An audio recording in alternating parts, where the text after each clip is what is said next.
ಆಟೋದವರ ಒಂದೇ ಗೋಳು, ನಾನು ಆಫೀಸಿಂದ ಒಂದೊಂದ್ಸಲ ಕ್ಯಾಬ್ ಸಿಗ್ಲಿಲ್ಲ, ಆಟೋ ಅಥವಾ ಪ್ರೈವೇಟ್ ಕ್ಯಾಬ್ ಮಾಡ್ಕೊಂಡಾಗ ಕ್ಯಾಬ್ ಅವರು ಹೇಳ್ತಾ ಇದ್ದಿದ್ದು, ಆಟೋದವ್ರದ್ದು ಹೇಳ್ತಾ ಇದ್ದಿದ್ದು, ಮೇಡಮ್ ಈ ರ್ಯಾಪಿಡೋ ಬೈಕು ಗೀಕು ಬಂದು ನಮ್ಗಂತೂ ಸಂಸಾರನೇ ಬೀದಿಗೆ ಬರಂಗಾಗ್ಬಿಟ್ಟಿದೆ, ವ್ಯವಹಾರನೇ ಇಲ್ಲ, ಬಿಸ್ನೆಸ್ಸೇ ಇಲ್ಲ, ಒಂದೇ ಗೋಳು.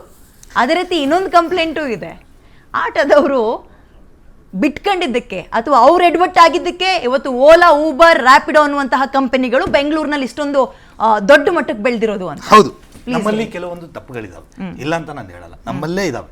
ಆದರೆ ಇದ್ರ ಜೊತೆಗೆ ಮೊದಲು ನಾನು ಹೇಳ್ಬಿಡ್ತೀನಿ ಮೇಡಮ್, 2015-16 ₹100 ದುಡಿತಿದ್ವಿ, ಅಂದಾಜು ಹೇಳ್ತಾ ಇರೋದು. ಆಮೇಲೆ 2019-20 ಏನು ಲಾಕ್ಡೌನ್ ಬಂತು, ಆ ಟೈಮಲ್ಲಿ ನಮ್ಮ ದುಡಿಮೆ ತುಂಬ ಎಫೆಕ್ಟ್ ಕೊಡ್ತು.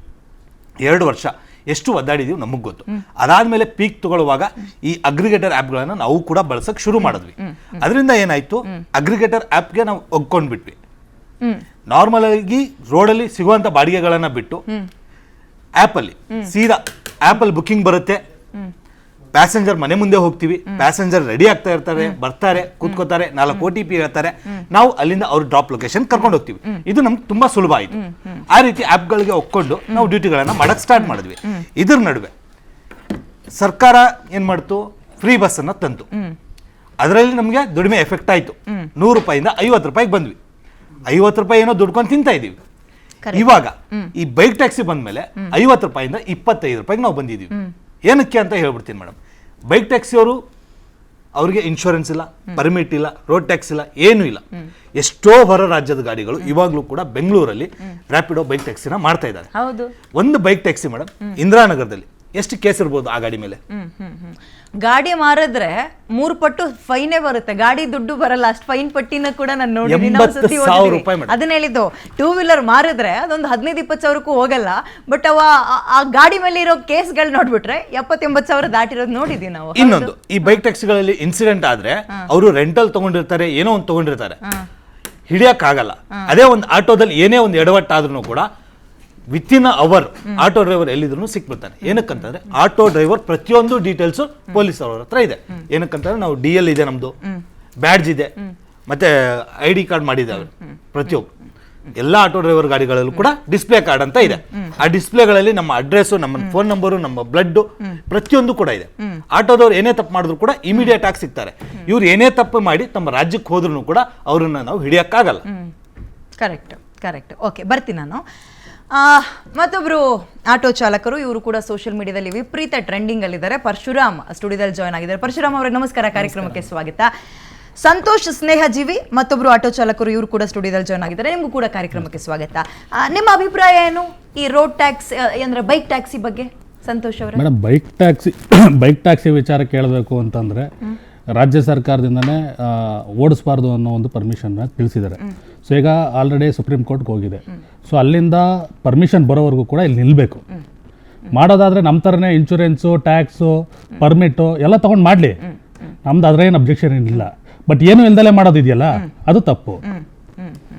ಓಕೆ, ಬೇಡ ಅಲ್ಲಿ ತನಕ ಸರ್ಕಾರ ಪರ್ಮಿಷನ್ ಕೊಟ್ಟರೆ ಮಾಡಲಿ ಅಂತ. ಪರಶುರಾಮ್ ಅವರೇ, ತಮ್ಮ ಫಸ್ಟ್ ಓಪನಿಂಗ್ ಕಾಮೆಂಟ್. ಮೇಡಮ್, ಅದು ಬೈಕ್ ಟ್ಯಾಕ್ಸಿ ಅಂದರೆ ಒಂದು ಗೈಡ್ಲೈನ್ಸ್ ಇಲ್ಲ ಮೇಡಮ್. ಇವಾಗ ಏನಾಗಿದೆ ಅಂದರೆ ಎಲ್ಲ ಹಳೆ ಗಾಡಿಗಳು ಇಟ್ಕೊಂಡಿದ್ರು.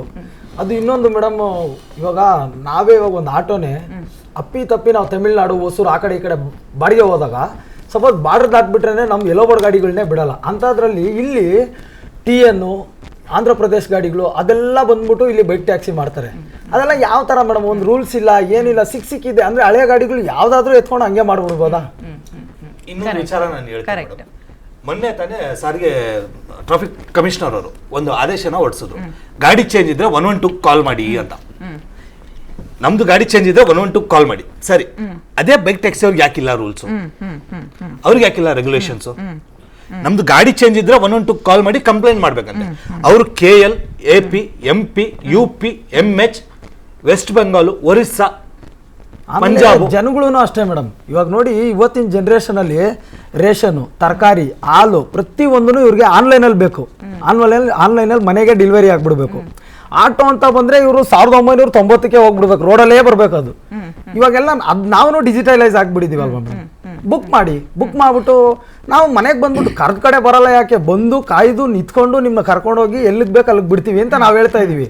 ವಿತ್ ರೆಸ್ಪೆಕ್ಟ್ ಬರ್ತೀನಿ. ಯಾವುದೇ ಗಲಾಟೆ ಇಲ್ಲ, ಯಾವುದೇ ಇದು ಇಲ್ಲ. ಅದನ್ನ ಪರಶುರಾಮ್ ಮಾಡ್ತಾರೆ, ಮತ್ತೊಬ್ರು ಸುಲ್ತಾನ್ ಮಾಡ್ತಾರೆ, ಮತ್ತೊಬ್ರು ಸಂತೋಷ್ ಮಾಡ್ಬೋದು. ಬಟ್ ಎಲ್ಲ ಆಟೋ ಡ್ರೈವರ್ಸ್ಗಳ ಮೇಲೆ ಇಂಥದ್ದೇ ಒಳ್ಳೆ ಅಭಿಪ್ರಾಯ ಎಲ್ಲರಲ್ಲೂ ಇಲ್ಲ. ಕೆಲವರಲ್ಲಿ ನಾನು ಹೇಳ್ತೀನಿ, ನನಗೆ ಎಕ್ಸ್ಪೀರಿಯನ್ಸ್ ಆಗಿದೆ ಮೇಡಮ್. ಇವಾಗ ನಾನು ನನಗೆ ಎಕ್ಸ್ಪೀರಿಯನ್ಸ್ ಅಲ್ಲ ಆಗಿದೆ. ಮೇಡಮ್, ಇವಾಗ ಮೀಟರ್ನ ಹಾಕಲ್ಲ, ಮೇಡಮ್, ಈ ಮೀಟರ್ನ ಹಾಕಿದ್ರು ಅದ್ರ ಮೇಲೆ 50 ರೂಪಾಯಿ ಜಾಸ್ತಿ ಕೊಡಿ, ಯಾವುದು ಬೇಡ ಬಿಡಿ, ಮೀಟ್ರ್ ವಿಚಾರನೇ ಬೇಡ. ನೀವು ರೈಲ್ವೆ ಸ್ಟೇಷನ್ಗಳಿಗೆ ಹೋಗಿ, ಬಸ್ ಸ್ಟ್ಯಾಂಡ್ಗಳಿಗೆ ಹೋಗಿ, ಇಲ್ಲಿಂದ ಅರ್ಧ ಕಿಲೋಮೀಟರ್ ಇರಲ್ಲ ಅಥವಾ 1 ಕಿಲೋಮೀಟರ್ ಇರಲ್ಲ, ಹಾರ್ಡ್ಲಿ ನೀವು ಮೀಟರ್ ಹಾಕಿದ್ರೆ ಒಂದು 35 ರಿಂದ 40 ರೂಪಾಯಿ ಆಗ್ಬೋದು. ನನಗೆ ನೀವು ಕೇಳೋದು 200 ರೂಪಾಯಿ ಮೇಲೆ. ಅದರಲ್ಲೂ ಸಂಜೆ 6 ಗಂಟೆ ಆಗ್ಬಿಡ್ತು ಅಂದ್ರೆ ಅದಕ್ಕೆ ಲೆಕ್ಕನೇ ಇಲ್ಲ.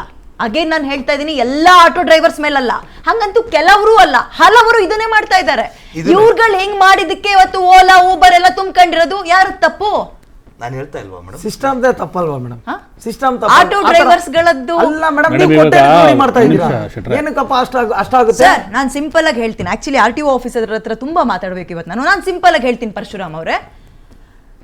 ನನಗೆ 35-40 ರೂಪಾಯಿಗೆ ಒಬ್ಬ ಬೈಕ್ ಟ್ಯಾಕ್ಸಿಯವನು ಕರ್ಕೊಂಡೋಗಿ ಆಫೀಸ್ ಗೇಟ್ ಇಂದ ನನ್ನ ಮನೆ ಬಾಗ್ಲಿಗೆ ಬಿಡ್ತಾ ಇದ್ದಾನೆ. ಒಂದ್ ಹೆಜ್ಜೆ ಮುಂದಕ್ಕೆ ಕರ್ಕೊಂಡು ಹೋಗಪ್ಪ ಅಂದ್ರೂ ಕರ್ಕೊಂಡು ಹೋಗ್ತಾರೆ.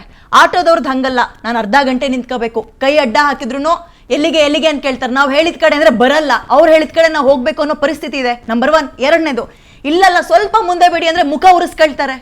ಮೀಟ್ರ್ ಮೇಲೆ ಇಷ್ಟು ಕೊಡಿ ಅಂತ ಕೇಳ್ತಾರೆ. ರೀ, ನಾನು ತಿಂಗ್ಳಿಗೆ ಸಂಪಾದನೆ ಮಾಡೋಳು, ದಿನಕ್ಕೆ 20-30 ರೂಪಾಯಿ ಉಳಿದ್ರು ನಂಗೆ ನಾಳೆ ಅದೇ ಆಟೋ ಚಾರ್ಜ್ ಆಗುತ್ತೆ. ನಾನ್ಯಾಕೆ ನಿಮ್ಮನ್ನ ನಂಬೇಕು? ನನ್ಗೆ ಅನುಕೂಲ ಮಾಡ್ಕೊಡ್ತಾ ಇದ್ದಾರೆ ಅಂದಾಗ, ಅನುಕೂಲ ಮಾಡ್ಕೊಡ್ತಾ ಇದ್ದಾರೆ ಅಂದಾಗ ಪಬ್ಲಿಕ್ ಹೋಗದೆ ಅನುಕೂಲದ ಕಡೆಗೆ, ಬಡ್ಜೆಟ್ ಕಡೆಗೆ. ತಪ್ಪೆಲ್ಲಿಂದ ಆಗಿದೆ? ಆಟೋ ಡ್ರೈವರ್ಗಳಿಂದ ಸ್ವಲ್ಪವೂ ಸಮಸ್ಯೆ ಆಗಿಲ್ವಾ? ಮೇಡಮ್, ತಪ್ಪು. ಈಗ ನೀವು ಹೇಳೋದ ಪ್ರಕಾರ ಕರೆಕ್ಟು, 1000% ನಿಜ. ಈಗ ಹಂಗನ್ಬಿಟ್ಟು ಇವಾಗ ಅಸೋಸಿಯೇಷನ್ ಕಟ್ಕೊಂಡಿರೋಂಥವ್ರು ಅಥವಾ ತಮ್ಮ ಮಾಧ್ಯಮ ಆಗಿರಲಿ ಅಥವಾ ಡಿಪಾರ್ಟ್ಮೆಂಟೇ ಆಗಲಿ ಇದನ್ನ ಕ್ಲೀನ್ ಮಾಡ್ಲಿಕ್ಕೆ ಆಗಲ್ಲ. ಕ್ಲೀನ್ ಮಾಡಬೇಕು ಅಂತಂದ್ರೆ ಏನು ಮಾಡಬೇಕು? ಸಾರ್ವಜನಿಕರು ಕೂಡ ಕೈ ಜೋಡಿಸ್ಬೇಕು. ನನಗೆ ಕಮ್ಮಿ ಅಂದ್ರು ದಿನಕ್ಕೆ ಕಮ್ಮಿ ಅಂದ್ರೆ 10 ರಿಂದ 15 ಕಾಲ್ಸ್ ಬರ್ತದೆ. ಸರ್, ನಾನು ಎಲ್ಲ ವಯಸ್ಸಾಗಿರ್ತಾರೆ. Sorry to interrupt. Amit Naik ಅಂತ ಒಂದು ಪಬ್ಲಿಕ್ ಕಾಲ್ ಇದೆ, ತಗೋಬಿಡೋಣ ಸರ್. ಅಮಿತ್ ಅವರೇ ನಮಸ್ಕಾರ. ಮೇಡಮ್ ನಮಸ್ತೆ. ಏನ್ ನಿಮ್ಮ ಅಭಿಪ್ರಾಯ ಏನು? ಮೇಡಮ್, ಇಲ್ಲಿ ಪರ ವಿರೋಧ ಗಮನಿಸಬೇಕಾದ್ರೆ ನಾವು ಆಕ್ಚುಲಿ ಇದು ಆಟೋದವ್ರಿಗೂ ಎಫೆಕ್ಟ್ ಕೊಡುತ್ತೆ, ಹಾಗಂತ ನಾವು ಅವ್ರನ್ನ ಬ್ಲೇಮ್ ಮಾಡಕ್ಲೂ ಆಗಲ್ಲ. ಪ್ಲಸ್ ಈಗ ಪಬ್ಲಿಕ್ ಕಡೆಯಿಂದ ನೋಡೋದಾದ್ರೆ ನಮಗೂ ಒಂಥರ ಅನುಕೂಲ ಆಗುತ್ತೆ ಮೇಡಮ್. ರ್ಯಾಪಿಡೋ ಎಷ್ಟು ಸಮಯ ಉಳಿಸುತ್ತೆ. ಇವನ್ ನಾವು ಒಂದು ಹೆಬ್ಬಾಳದಿಂದ ಈ ಸೈಡ್ KR-ಪುರಂ ಬರ್ಬೇಕಾದ್ರೆ ನಮ್ಗೆ ಎಷ್ಟು ಟೈಮ್ ಸೇವ್ ಆಗುತ್ತೆ. ನಾವು ಅದ್ರಲ್ಲಿ ನಾವು ಗಮನಿಸಬೇಕಾಗಿರೋದು ಎಷ್ಟು ಟೈಮ್ ಸೇವ್ ಆಗುತ್ತೆ. ಈವನ್ ಆಟೋದಲ್ಲಿ ಹೋದ್ರು ಕೂಡ ಎಷ್ಟು ಟೈಮ್ ಆಗುತ್ತೆ. BMTC ಪಬ್ಲಿಕ್ ಟ್ರಾನ್ಸ್ಪೋರ್ಟ್ ಯೂಸ್ ಮಾಡಿದ್ರು ಎಷ್ಟು ಟೈಮ್ ಹೋಗುತ್ತೆ. ಅದು ನಮ್ಗೆ ತುಂಬಾ ಒಂದು time main, especially in urban cities ಅಲ್ಲೆಲ್ಲ ಟೈಮ್ ತುಂಬಾ ಪ್ರಿಯಾರಿಟಿ ಆಗುತ್ತೆ ಮೇಡಮ್. ಅದು ನನ್ನ ಪಾಯಿಂಟ್ ಆಫ್ ವ್ಯೂ. ಇದು ನನ್ನ ಪಾಯಿಂಟ್ ಆಫ್ ವ್ಯೂ ಇಂದ Rapido is better for the time. But ಈ ರ್ಯಾಪಿಡೋ ಮಾಡ್ಬೇಕಾದ್ರೆ ಸ್ವಲ್ಪ ರಿಸ್ಟ್ರಿಕ್ಷನ್ಸ್ ಹಾಕ್ಬೇಕು. ಗೌರ್ಮೆಂಟ್ ಅವರು ಸುಮ್ನೆ ಅವ್ರ ಮನ್ಸಿಗೆ ಬಂದಂಗೆ ಬಿಟ್ಬಿಡೋದಲ್ಲ. When you are living the app, ನೀವು ಆಪ್ ಲಾಂಚ್ ಮಾಡ್ತಿದ್ದೀರಾ ಅಂದಾಗ ಸೊ ನಿಮ್ದು ರಿಸ್ಟ್ರಿಕ್ಷನ್ಸ್ ಮಾಡಿ. ಈವನ್ ಏನಾದ್ರೂ ಹೆಚ್ಚು ಕಡಿಮೆ ಆಯ್ತು ಅಂದ್ರೆ ಯಾರು ಜವಾಬ್ದಾರ ಅದಕ್ಕೆ? Who is responsible for that? App ಅವ್ರು ತಗೊಳ್ತಾರ? They have to take some responsibility. Government has to restrict ಮಾಡಬೇಕು, ಹಾಕ್ಬೇಕು ಅವ್ರ ಮೇಲೆ. ನಿಮ್ದೇ ಪಾಯಿಂಟ್ ಅನ್ನ ನಾನು ರಾಜಣ್ಣ ಸರ್ಗೆ ಹಾಕ್ತೀನಿ. ಸರ್, ಆಪ್ ನಲ್ಲಿ ಸಮಸ್ಯೆ ಇದೆ. ಆಪ್ ನ ನಂಬ್ಕೊಂಡಿರೋರಲ್ಲಿ ಸಮಸ್ಯೆ ಅನ್ನೋದು ಅದು ಸರಿ ಅನ್ನಿಸ್ತಿಲ್ಲ. ಬಿಕಾಸ್ ಎಲ್ಲ ಕಡೆನೂ ಸಮಸ್ಯೆ ಇದೆ. ಹಂಗೆ ನೋಡೋದಾದ್ರೆ ಹೆಣ್ಮಕ್ಳು ಸೇಫ್ಟಿ ಅಂದ್ರು. ಇದೇ ಕ್ಯಾಬ್ಗಳಲ್ಲಿ ಹೋಗಿರೋ ಹೆಣ್ಮಕ್ಳು ಎಷ್ಟೋ ಕಂಪ್ಲೇಂಟ್ ಕೊಟ್ಟಿದ್ದಾರೆ. ಆಟೋಗಳ ಡ್ರೈವರ್ಸ್ಗಳ ಮೇಲೆ ಕಂಪ್ಲೇಂಟ್ ಅನ್ನು ಕೊಟ್ಟಿರೋದನ್ನು ಕೇಳಿಸ್ಕೊಂಡಿದೀವಿ. ಹಂಗ ಅನ್ಕೊಂಡು ಒಂದು 4-5 ಕಂಪ್ಲೇಂಟ್ ಬಂದ ತಕ್ಷಣ ಇಡೀ ಆಪ್ನೇ ಬಂದ್ ಮಾಡಬೇಕು ಅನ್ನೋದು ಸರಿನಾ? ಒಂದು ಪ್ರಶ್ನೆ. ಎರಡನೇದು, ಪಾಲಿಸಿ ಚೇಂಜ್ ಮಾಡ್ಕೋಬೋದಲ್ಲ ಸರ್ RTOದವರು? ಡೆಲ್ಲಿಲಿ ಆಗುತ್ತೆ, ಇಲ್ಲಿ ಯಾಕಾಗಲ್ಲ? ಡೆಲ್ಲಿಲಿ ಏನಿದೆ ಗೊತ್ತಿಲ್ಲ. ಈಗ Karnataka on demand transportation policy 2016ನಲ್ಲಿ ಕಾನೂನು ಸ್ಪಷ್ಟವಾಗಿದೆ. ನೀವು ಯಾವ ರೀತಿ ಅಗ್ರಿಗೇಟರ್ ಆಪರೇಟ್ ಆಗಬೇಕು, ನೀವು ಕಂಡೀಷನ್ಸ್ ಏನು ಸ್ಪಷ್ಟವಾಗಿದೆ. ಅದರಲ್ಲಿ ಯಾವುದೇ ಗೊಂದಲ ಏನು ಇಲ್ಲ. ಗೊಂದಲ ಇದ್ದರೆ ಮತ್ತೆ ನಿಮ್ಮ ಅಹವಾಲುಗಳನ್ನ ಸರ್ಕಾರಕ್ಕೆ ಕೊಡಿ, ಸರ್ಕಾರದಲ್ಲಿ ಚರ್ಚೆ ಮಾಡಿ ಸಣ್ಣ ಪುಟ್ಟ ಬದಲಾವಣೆಗಳಿದ್ರೆ ಮಾಡ್ಕೊಳ್ಬೋದು. ಏನು ಎಲ್ಲರೂ ರೂಲ್ಸ್ನೇ ಮಾಡಿಲ್ಲ, ರೂಲ್ಸ್ ಫ್ರೇಮ್ ಅಂತ. ರೂಲ್ಸ್ ಪ್ರಾವಿಷನ್ ಇದೆಯಲ್ಲ ಮೋಟರ್ ಕಾಯ್ದೆ, ಇದರಲ್ಲಿ ಸಾಕಷ್ಟು ಕಂಡೀಷನ್ಸ್ ಇದೆ. ನೀವು ಈಗ ಫಸ್ಟ್ ಅರ್ಜಿ ಹಾಕಬೇಕು. ಸೆಕ್ಷನ್ 3ನಲ್ಲಿ ಅವ್ರ ಅರ್ಜಿ ಹಾಕಬೇಕಾಗುತ್ತೆ. ಇಲ್ಲದೇ ಇದ್ರೆ ಇವರು ಈ ಥರ ಲೈಸೆನ್ಸ್ ಇಲ್ಲದೇ ಆಪರೇಟ್ ಮಾಡೋದಕ್ಕೆ ಅಗ್ರಿಗೇಟರ್ ಆಗಿ ಆಪರೇಟ್. ಇವನೇ ಅಗ್ರಿಗೇಟರ್ ಅಂದರೆ ಏನು? ಇವರು ಜಸ್ಟ್ ಒಂದು ಆಫೀಸ್ ಮಾಡ್ಕೊಂಡಿರ್ತಾರೆ. ಥ್ರೂ ಆನ್ಲೈನ್ ಅಥವಾ ಫೋನ್ ಕಾಲ್ ಮುಖಾಂತರಲಿ ಯಾರ್ದೋ ಗಾಡಿ ಇಟ್ ಇಸ್ ಒಂದು ಯಾವುದೇ ಬ್ರಿಡ್ಜ್ ಅಷ್ಟೇನೆ ಕಮ್ಯುನಿಕೇಶನ್ ಮಾಡ್ಕೊಡ್ತಾರೆ. ಅದನ್ನು ಮಾಡಬೇಕಾದ್ರೆ there are so many set of rules. ನಿಮಗೆ ವೆಹಿಕಲ್ ಡೀಟೇಲ್ಸ್ ಇರಬೇಕು, ಡ್ರೈವರ್ಸ್ ಪ್ರೊಫೈಲು, ವೆಹಿಕಲ್ ಪ್ರೊಫೈಲು ಮತ್ತು ಅಗ್ರಿಗೇಟರ್ ಪ್ರೊಫೈಲು ಎಲ್ಲ ಈ ಥರ ಸಾಕಷ್ಟು ಸುಮಾರು ಒಂದು 30 ಕಂಡೀಷನ್ಸು ಇರುತ್ತೆ ಅಪ್ರಾಕ್ಸಿಮೇಟ್ ಆಗಿ. ಅವನ್ನೆಲ್ಲ ಫಿಲ್ ಮಾಡಿರಬೇಕು. ಆದರೆ ಬಹುತೇಕ ಅಗ್ರಿಗೇಟರ್ ಏನಿದಾರ, ಓಲಾ, ಊಬರ್, ರ್ಯಾಪಿಡೋ ಎಲ್ಲರೂ ಅಷ್ಟೇ, they will never care for the government. ಸಂಪೂರ್ಣ ಗಾಳಿಗೆ ತೂರಿ ಈಗೇನು ತಾವೆಲ್ಲ ಹೇಳಿದ್ರಲ್ಲ ಸಮಸ್ಯೆ, ಬರೀ ಆಟೋ ರಿಕ್ಷಾ ಡ್ರೈವರ್ ಅದೆಲ್ಲ ತಪ್ಪುಗಳನ್ನ ಅಗ್ರಿಗೇಟರು ಮಾಡ್ತಾ ಇದ್ದಾರೆ. ಇವತ್ತು ಕೂಡ ಎಕ್ಸೆಸ್ ಡಿಮ್ಯಾಂಡ್ ಮಾಡ್ತಾ ಇಲ್ವಾ ಅವರು? ಕರೆದ ಕಡೆ ಅವರು ಮಾಡ್ತಾರಲ್ಲ, ರಿಫ್ಯೂಸ್ ಮಾಡ್ತಾರಲ್ಲ. ಮತ್ತು 24/7 ಅವ್ರು ಸರ್ವಿಸ್ ಕೊಡಬೇಕು, ಎಲ್ಲಿ ಕೊಡೋದಕ್ಕೆ ಸಾಧ್ಯ ಆಗ್ತಾ ಇದೆ? ಎಲ್ಲಿ ಕೊಡ್ತಾ ಇದ್ದಾರೆ? Many times public cannot book ಮಾಡಿದಾಗ ಅವ್ರಿಗೆ ಸಿಕ್ಕೋದೇ ಇಲ್ಲಲ್ಲ ಬೇಕಾದಷ್ಟು ಎಲ್ಲ. ಹೌದು, ಈಗ ಇಲ್ಲಿ ಗೇಮ್ ಆಡುವವರು, ಆಡಿಸುವವರು, ಇಲ್ಲಿ ಎರಡಿದೆ. ಇಲ್ಲಿ ನಾವು ಸುಮ್ಮನೆ ಪಾಪ ನಾವು ಆಪರೇಟರ್ಸು ಪಬ್ಲಿಕ್ ಮಧ್ಯೆ ತಂದಿಟ್ಬಿಟ್ಟಿವರು ಇವ್ರನಿಗೆ ಪಾಪ ಹಿಂಸೆ ಕೊಡ್ತಾ ಇದ್ದಾರೆ. ಹೇಳ್ತಾ ಇರ್ತಕ್ಕಂಥ ವ್ಯೂಸೇ ಬೇರೆ ಇದೆ. ಈಗ ಇದನ್ನ ಆಟ ಆಡಿಸ್ತಾ ಇರೋರು ಯಾರು ಆಟ ಆಡಿಸ್ತಾ ಇದ್ದಾರೆ? ತಗೋಬೇಕು ಜವಾಬ್ದಾರಿಯನ್ನ. ಹೌದಲ್ಲ, ಇದು IT ಅಂಡರ್ IT ಆಕ್ಟ್ ಅಲ್ಲಿ ಇದು ಮಾಡ್ತಾನೆ. ನೀವು ಇಷ್ಟೆಲ್ಲ ಒದ್ದಾಡ ಬದಲು ಅವ್ರು ಆಪ್ ಬಂದ್ ಮಾಡಿಸಿ, if you are not comply with the provisions of Motor Vehicle Act, just simply set down the apps. ಯಾಕೆ ಇಷ್ಟೆಲ್ಲೂ RTO ಹೋಗ್ಬೇಕಂತೆ, ಹಿಡಿಬೇಕಂತೆ, ಅವ್ನು ಹೊಡಿಬೇಕಂತೆ, ಯಾಕೆ ಬೇಕು ಇಷ್ಟೆಲ್ಲನೂ? ಯಾಕೆ ಆಟ ಆಡ್ತಾ ಇದೆ ಎಲ್ಲ ಸರ್ಕಾರಗಳು? ಇದೆ ನಾನು ಮೇಡಮ್ ಇಲ್ಲ, ನಾನು ಡೈರೆಕ್ಟ್ ಆಗಿ ಕೆಲವು ಇದೆಲ್ಲ ನಮ್ಮ ಅಡಿಷನಲ್ ಕಮಿಷನ್ ಮಾಡಿ ಅಂದ್ರೆ ಕೋರ್ಟಿಗೆ ಹೋಗ್ತಾರೆ, ಸ್ಟೇ ತರ್ತಾರೆ ಸರ್. ಸರಿ, ಇದು ಕೋರ್ಟಲ್ಲಿ ವಾದ ಮಾಡಿ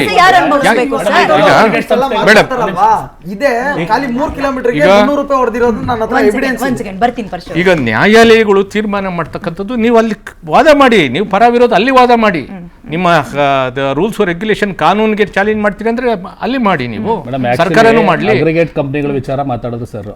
ಇವಾಗ ನೀವು ಹೇಳಿದ್ರೆ ಕೋರ್ಟ್ಗೆ ಹೋಗ್ತಾರೆ ಅಂತ ಹೇಳಿ, ಫಸ್ಟ್ ಆಫ್ ಆಲ್ ಈಗ ಇರ್ತಕ್ಕಂಥ ಅಗ್ರಿಗೇಟ್ ಸಂಸ್ಥೆಗಳು ರಿನಿವಲ್ ಆಗಿದೆ ಕೇಳಿ, ಲೈಸೆನ್ಸ್ ರಿನಿವಲ್ ಆಗಿದೆ ಕೇಳಿ. ಸಮಸ್ಯೆ ಆಟೋದವ್ರನ್ನ ಟಾರ್ಗೆಟ್ ಮಾಡಿ ಮಾತಾಡ್ತಾ ಇರೋದಲ್ಲ ನಾನು ಮೇಡಮ್. ಇಲ್ಲಿ ಇವರಿಬ್ರು ಕಿತ್ತಾಡ್ಕೊಂಡು ಸಾಯ್ಬೇಕು, ಸರ್ಕಾರಗಳಿಗೆ ಅಧಿಕಾರಿಗಳಿಗೆ ಬೇಕಾಗಿರೋದು ವಿಷಯ ಏನಾಗ್ತಾರೆ ಗೊತ್ತಾ? ಹೌದು, ಇಲ್ಲಿ ಬೆಕ್ಕು ಮತ್ತು ಬೆಕ್ಕಿಗಾಟ, ಇಲ್ಲಿ ಪ್ರಾಣ ಸಂಕಟ ಅನ್ನೋ ಪರಿಸ್ಥಿತಿ ಇದೆ. ಬಸವರಾಜ್ ಸರ್,